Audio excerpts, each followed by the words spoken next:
Donc rapidement, dans les nouveautés de cette nouvelle version, le FastScan pour lustre. Donc ça, c'est un connecteur et une fonctionnalité qui est très propre à Tempo et qui est propre à Tempo, qui est le FastScan.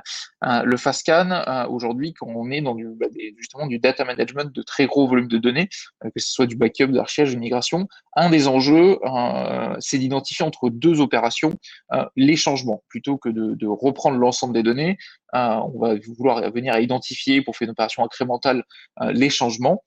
Deux façons de le faire. Comme le font les solutions traditionnelles, faire un scan complet du stockage pour identifier les changements ou utiliser une solution à tempo et utiliser une solution compatible avec le FastScan, donc qui est notre solution Miria.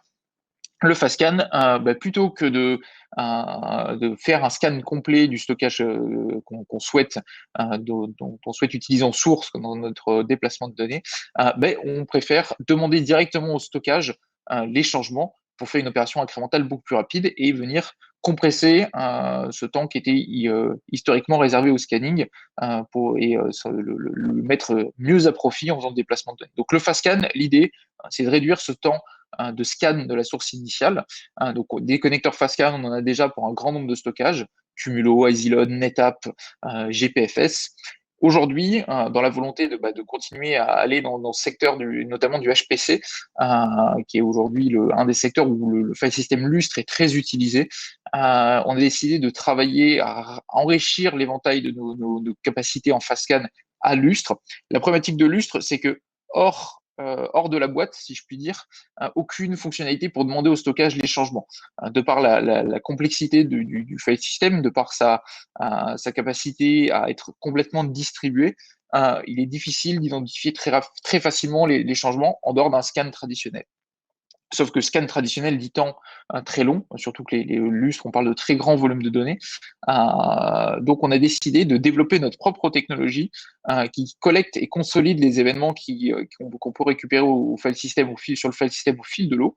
Donc, on consolide l'ensemble des événements qui peuvent se produire sur les différents nœuds du système de fichiers au fil de l'eau, dans notre propre composant de FastScan qui est construit au-dessus du file system lustre. Et quand on déclenche une opération incrémentale depuis Miria, il vient interroger notre composant FastScan pour lustre pour déterminer les changements plutôt donc refaire un scan complet du système de fichiers et prendre un temps certain. Pour vous donner à peu près une idée, sur plusieurs centaines de millions de fichiers, un scan régulier peut prendre plus de 24 heures. Le FastScan pour lustre vient réduire ce temps de scan à 21 secondes pour identifier la liste des changements et à partir de là, initier un déplacement de données. Donc, par exemple, si dans ces quelques centaines de millions de fichiers, qu'une 1000 ont changé, le déplacement de données va prendre tout et pour tout, allez, au grand maximum, on va dire 1 heure en fonction des volumétries de fichiers. Donc, dans une solution traditionnelle, la tâche complète prendra 25 heures. Avec Atempo, elle en prendra que 1 heure, vu qu'on réduit le temps de scanning à 21 secondes grâce à notre développement et notre innovation autour de Lustre et du développement qu'on a pu faire au-dessus de Lustre.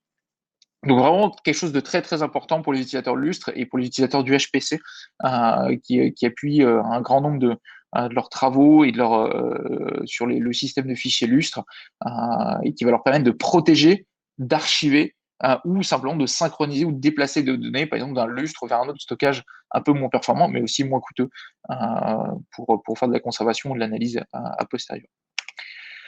Donc, ça nous ouvre de nouveaux usages, comme je dis, de la capacité à faire du sauvegarde et de l'archivage depuis lustre efficace, puisqu'on pouvait déjà le faire comme les autres solutions traditionnelles, mais avec des temps de scan beaucoup trop longs. La capacité à faire de la migration depuis ou vers lustre, et la capacité également de sauvegarder ou répliquer deux volumes lustre entre eux, par exemple pour faire une solution de disaster recovery rapide, puisqu'aujourd'hui, lustre a la capacité de mirrorer ces nœuds de données, mais c'est tout de suite beaucoup plus compliqué quand on veut mirrorer la partie metadata. En termes de compatibilité, on est compatible avec les dernières versions de Lustre, que ce soit de 2.12.3 à 2.12.5, donc ça fait 3 générations de file system. Et côté Exascaler, donc Exascaler, c'est la version qui est intégrée dans les appliances proposées par le constructeur DDN, qui est aujourd'hui le moteur sur le file system et qui est dans la distribution de ce file system-là et dans la maintenance de ce file system-là.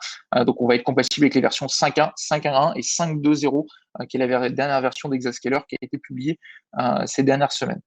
Pour ce développement, on s'appuie sur nos alliances techno et notamment DDN, qui nous a appuyé dans ce développement, et WAMCloud, donc deux sociétés très investies dans la maintenance du file system Lustre. Aujourd'hui, WAMCloud est la société qui est la société principale qui édite et qui maintient le file system Lustre, même si c'est un développement open source. WAMCloud est la société sponsor principale contributiste au file system et qui s'assure de son architecture, de sa stabilité et son évolutivité dans le sens de l'histoire. Donc, deux sociétés qui ont travaillé en très proche collaboration que, pour mener à bien ce développement et le mener dans les règles de l'art pour apporter un développement et une fonctionnalité très performante et très pertinente pour les utilisateurs de Lustre.